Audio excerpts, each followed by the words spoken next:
كُنتُمْ خَيْرَ أُمَّةٍ أُخْرِجَتْ لِلنَّاسِ تَأْمُرُونَ بِالْمَعْرُوفِ وَتَنْهَوْنَ عَنِ الْمُنكَرِ وَتُؤْمِنُونَ بِاللَّهِ. إن الحمد لله نحمده تعالى ونستعينه ونستغفره، ونعوذ بالله من شرور أنفسنا ومن سيئات أعمالنا. من يهده الله فلا مضل له، ومن يضلل فلا هادي له، وأشهد أن لا إله إلا الله وحده لا شريك له، وأشهد أن محمدا عبده ورسوله. يا أيها الذين آمنوا اتقوا الله حق تقاته ولا تموتن إلا وأنتم مسلمون. يا أيها الناس اتقوا ربكم الذي خلقكم من نفس واحدة وخلق منها زوجها وبث منهما رجالا كثيرا ونساء، واتقوا الله الذي تساءلون به والأرحام، إن الله كان عليكم رقيبا.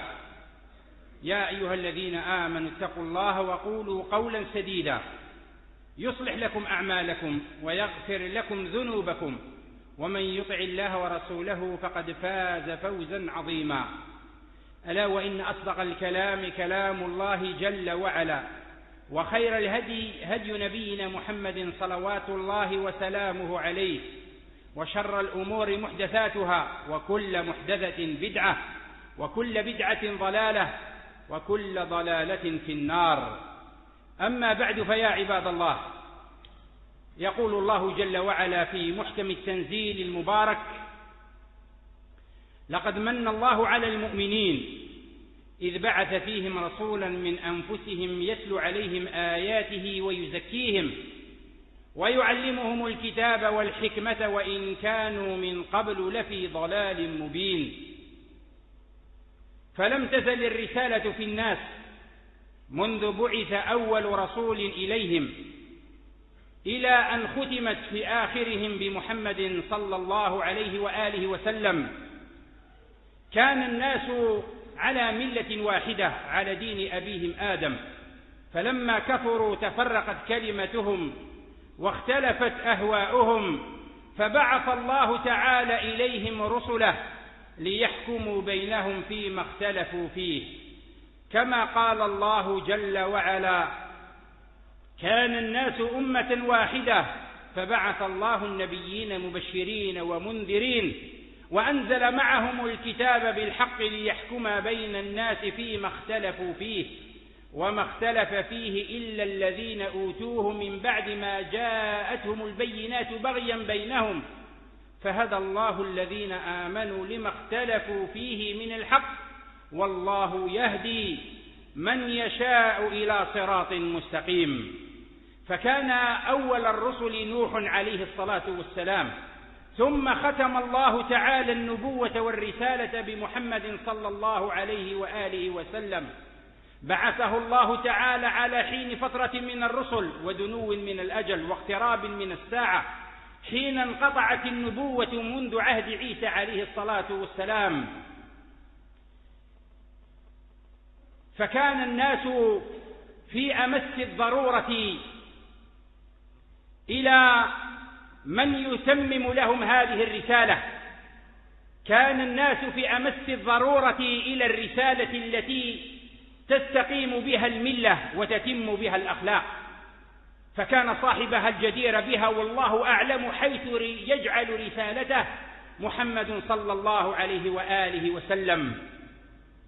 نظر الله تعالى إلى أهل الأرض فمقتهم عربهم وعجبهم، إلا بقايا من أهل الكتاب ممن كان يعرف الله عز وجل أو يعبده.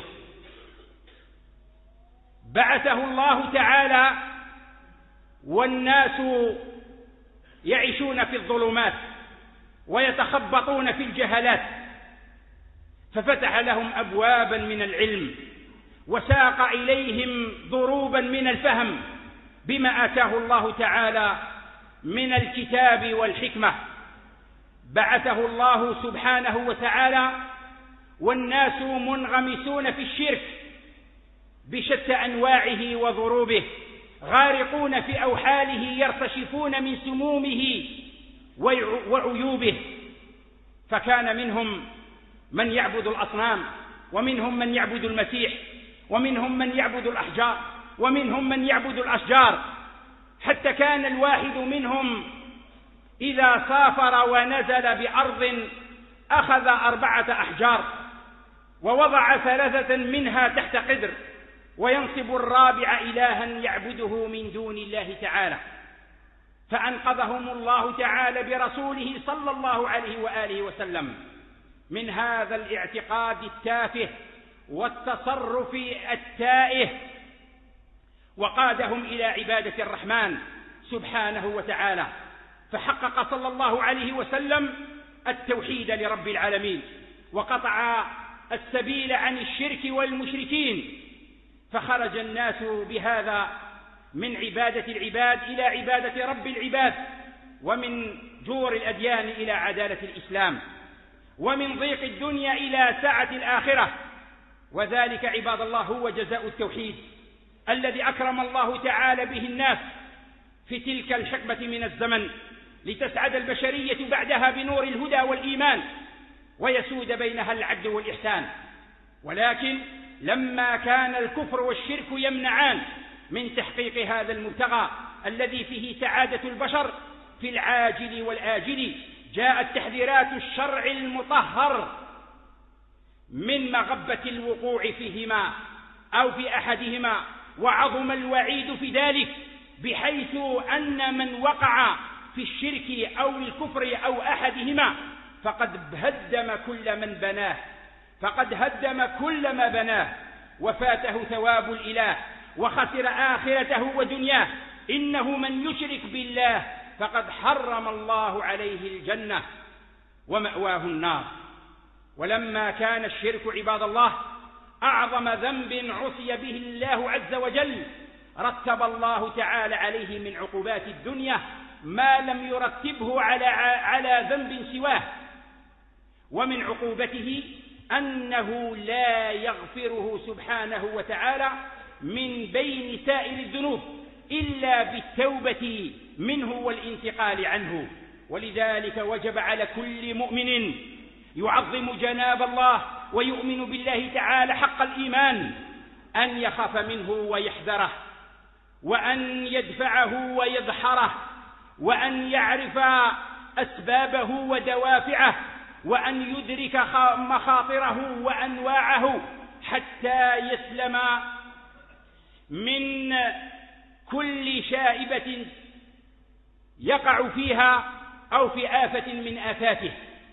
وهذا هو ديدن الصحابة رضوان الله تعالى عليهم. كان حذيفة بن اليمان رضي الله تعالى عنه الصحابي الجليل يقول: كان الناس يسألون رسول الله صلى الله عليه وسلم عن الخير، أما أنا فكنت أسأله عن الشر مخافة أن يدركني.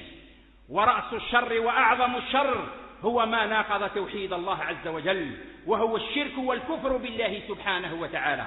وقال عمر بن الخطاب رضي الله تعالى عنه: إنما تنقض عرى الإسلام عروة عروة إذا نشأ في الإسلام من لم يعرف الجاهلية.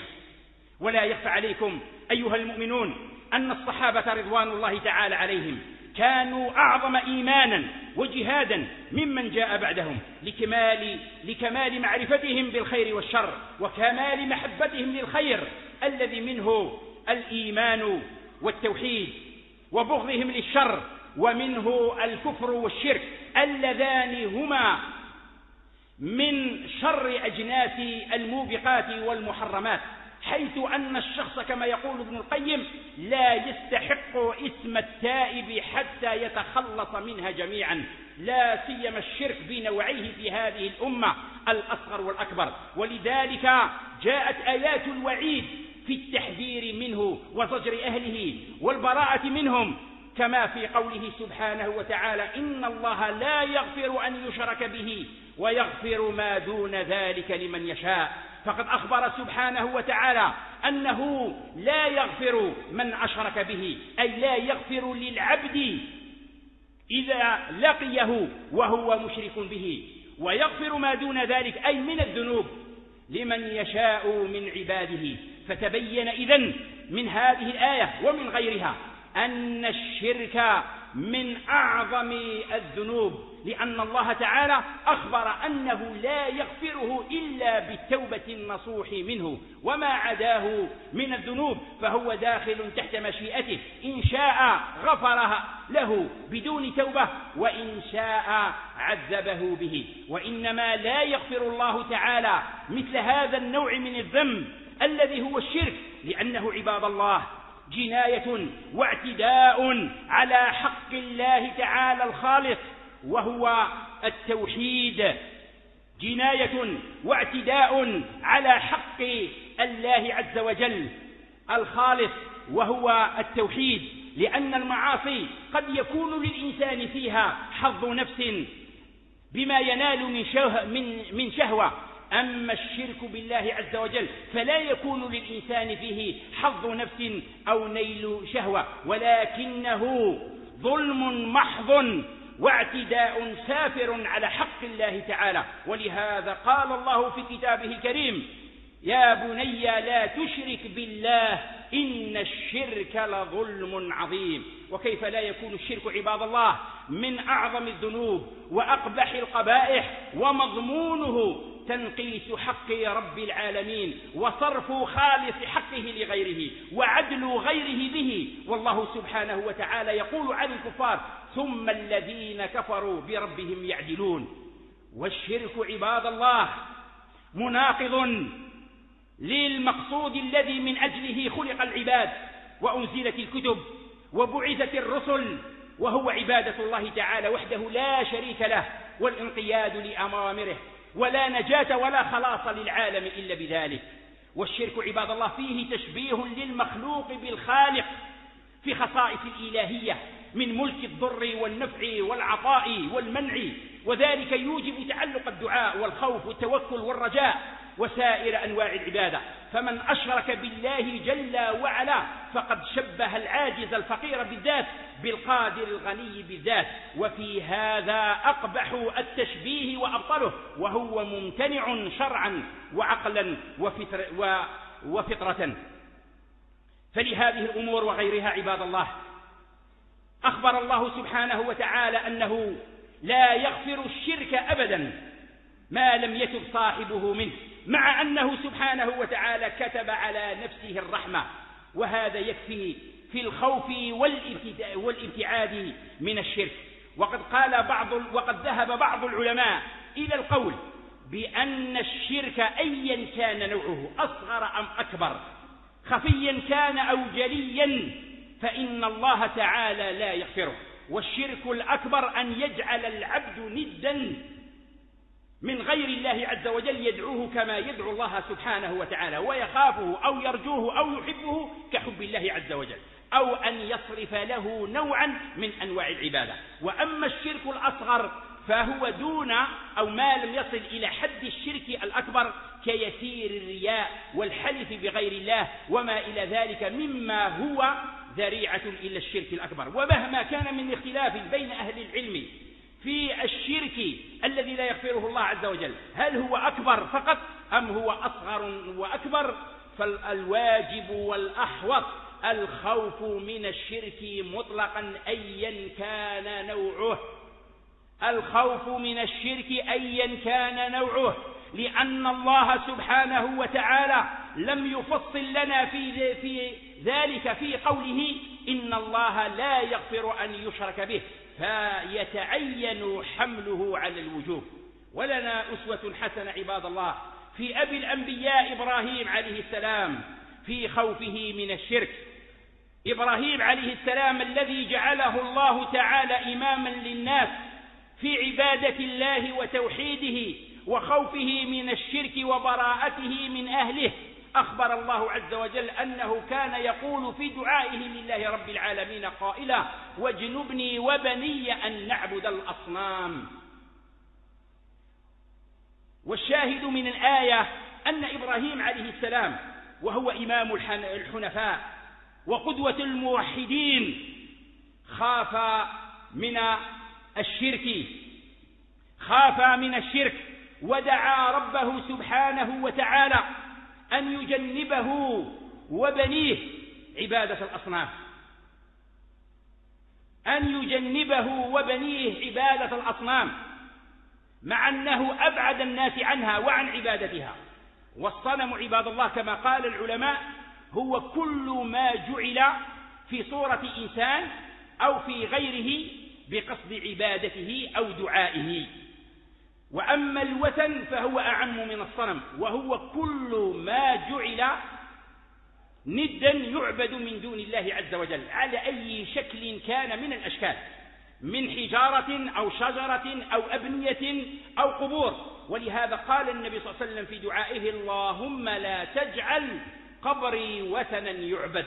والمقصود أن الخليل إبراهيم عليه الصلاة والسلام دعا ربه بهذا الدعاء العظيم أن يجنبه وبنيه عبادة هذه الأوثان، مع أنه صلوات الله وسلامه عليه كسرها بيده لما يعلم من افتتان أكثر الخلق بها، كما قال هو: رب إنهن أضللن كثيرا من الناس. وإبراهيم عليه السلام لما قال: واجنبني وبني أن نعبد الأصنام، انظروا إلى جلال التعبير ودقة التعبير في آيات القرآن ليبين لنا أن من أعظم الذنوب الشرك بالله عز وجل، وأن أخوف ما يخاف العبد على نفسه هو الوقوع في الشرك، لأن الثبات على التوحيد الخالص عباد الله لا يكون إلا بالابتعاد والنفور من الشرك والبراءة من أهله. ولهذا نجد في تقرير التوحيد يقول الله سبحانه وتعالى: ومن يكفر بالطاغوت ويؤمن بالله فقد استمسك بالعروة الوثقى. فقد قدم النهي عن الشرك وعبادة ما هو من دون الله عز وجل على الإيمان بالله عز وجل، وهذا من باب قولهم التخلية مقدمة على التحلية. وانظروا كيف قال إبراهيم: لم يقل رب امنعني من عبادة الأصنام، وإنما قال: واجنبني وبني أن نعبد الأصنام، لأن الاجتناب أبلغ، بمعنى أن يكون هو في جانب والأوثان في جانب، ليكون في مأمن وأبعد من أن يتلبس بشيء منه ولو كان قليلا. إذا كان هذا الخوف عباد الله من أبي الأنبياء وإمام الموحدين إبراهيم عليه الصلاة والسلام، وقد عرفتم مقامه في التوحيد ومخافته من الشرك، يدعو الله سبحانه وتعالى بأن يجنبه خالقه عبادة الأصنام، فكيف بمن هو دونه من البشر المخطئين المسرفين على أنفسهم في المعاصي، وجلهم ممن قال الله عز وجل فيهم: وما يؤمن أكثرهم بالله إلا وهم مشركون.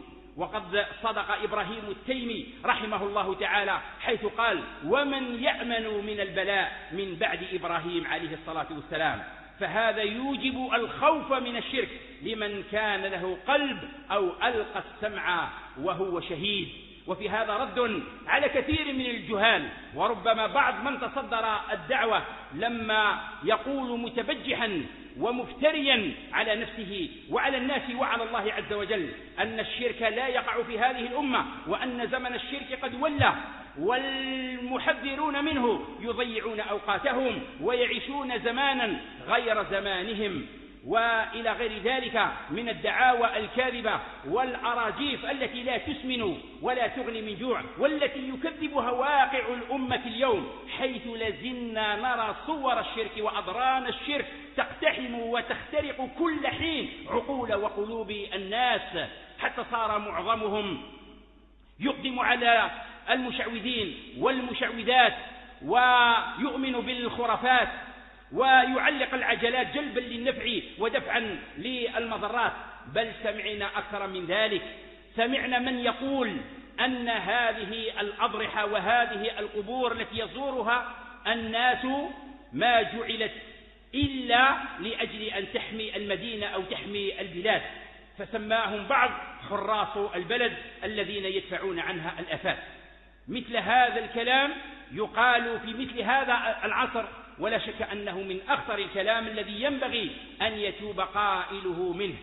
ولهذا كان خوف النبي صلى الله عليه وآله وسلم على أمته من الشرك ما قد سنبين شيئا منه إن شاء الله بعد جلسة هذه. والله سبحانه وتعالى نسأل أن يعصمنا من جميع الشرك صغيره وكبيره خفيه وجليله، وأن يحفظنا وإياكم، وأن يرزقنا التوحيد والعيش بالتوحيد والموت على التوحيد، إنه سبحانه وتعالى ولي ذلك والقادر عليه. أقول ما تسمعون وأستغفر الله العظيم لي ولكم فاستغفروه من كل ذنب يغفر لكم وهو الغفور الرحيم.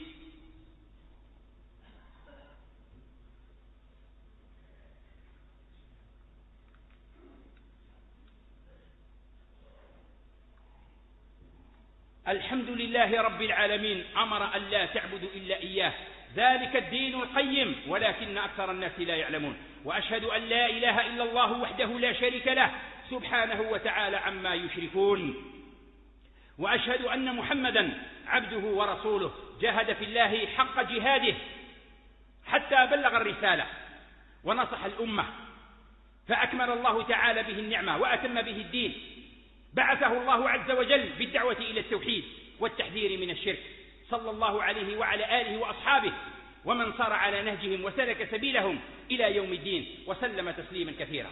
أما بعد، فيا عباد الله، لما كان الشرك بالله عز وجل يحبط الأعمال ويفسد الأحوال ويبيد الأمم ويجلب لها النقم ويصرف عنها النعم، لم يخف النبي صلى الله عليه وآله وسلم على أمته مثل ما خاف عليها من الشرك، لما يعلم صلوات الله وسلامه عليه من سوء مغبته وخطره وسوء عاقبته وكدره.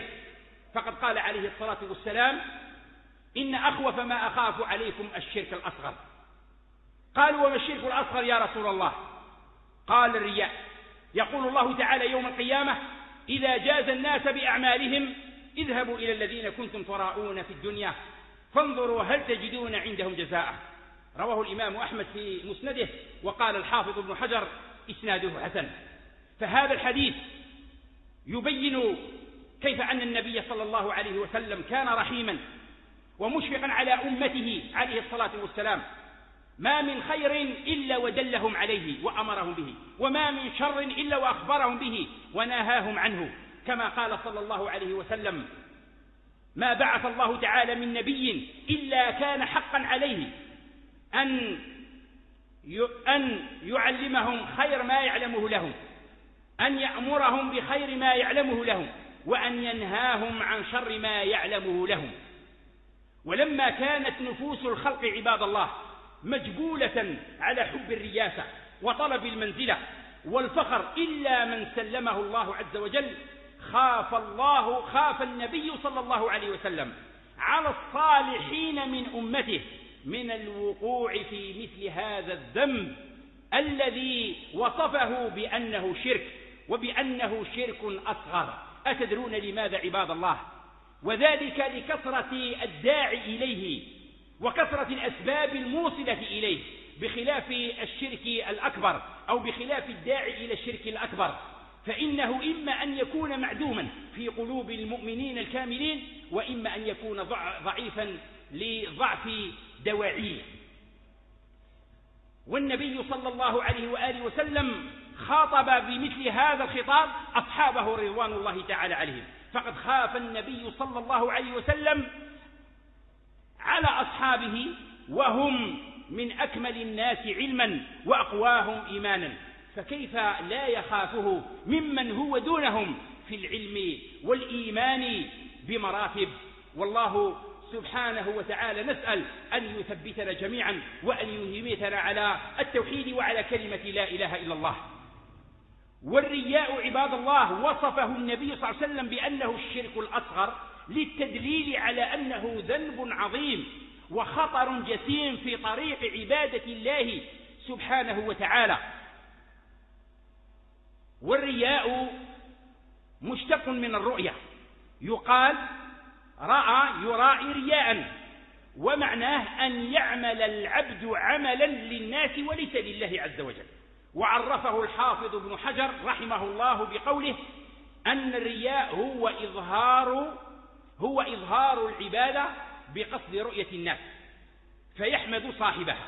وعرفه القرطبي بأنه طلب المحمدة أو طلب الرياسة لقصد ثناء الناس، وأصله طلب المنزلة في قلوب الناس، أو كما قال رحمه الله: والرياء والسمعة يشتركان في إظهار الطاعة لغير الله عز وجل، ويفترقان في أن الرياء هو اسم لما يرى من العمل كالصلاة، والسمعة لما يسمع كالقراءة والذكر والوعظ، وكلاهما حذر النبي صلى الله عليه وسلم منهما، فقال: من سمع الله به، ومن يرائي الله به. ثم اعلموا عباد الله أن الشرك الأصغر وهو الرياء محبط للأعمال ومنقص للأجر والثواب، بل مبطل للثواب، وهو على قسمين: أن يكون الرياء في أصل العبادة، وهذا أخطر، لأن العبد لا يقوم للعبادة إلا للرياء، ومن قام بهذا فعمله باطل مردود عليه، لأن الله عز وجل لا يقبل من العمل إلا ما كان خالصا وابتغي به وجهه، كما قال النبي صلى الله عليه وسلم. وفي الحديث القدسي أن الله تعالى يقول: من عمل عملا أشرك فيه معي غيري تركته وشركه. النوع الثاني أن يكون الرياء طارئا على العبادة، وهذا أخف من الأول، بمعنى أن أصل العبادة يكون لله عز وجل، ثم يطرأ عليها الرياء أثناء القيام بها، وهذا بدوره ينقسم إلى قسمين. موقف العبد منه على قسمين: أن يعمل العبد على رد هذا الرياء بقدر ما يمكن، فإن فعل فليس عليه شيء.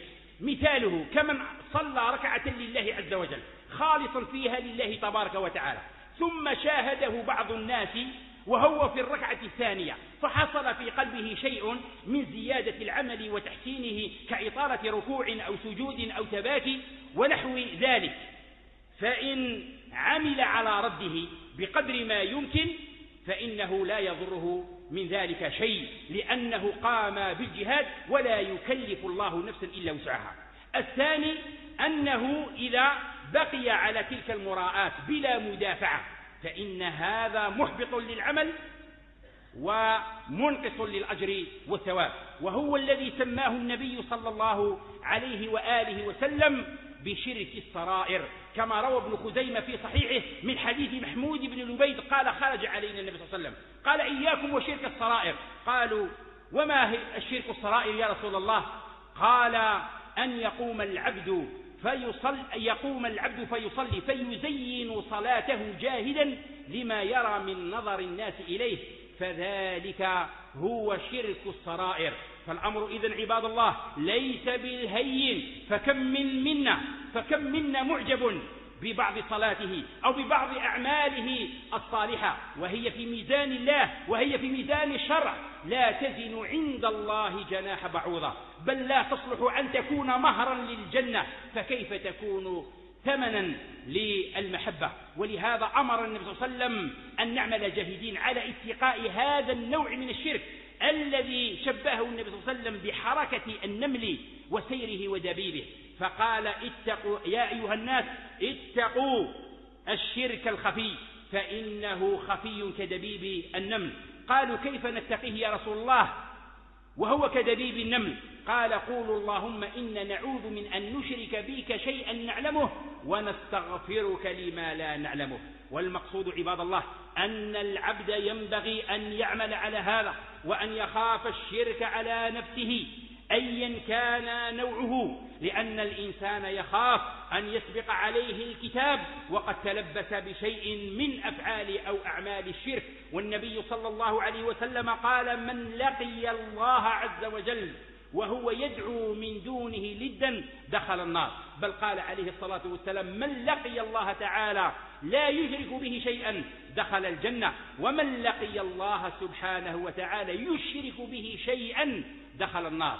فالله تبارك وتعالى نسأل أن يفقهنا في ديننا، وأن يبصرنا بعيوبنا، وأن يوفقنا للعلم والتعلم والتبصر بمثل هذه المسائل، لأنها في غاية الأهمية.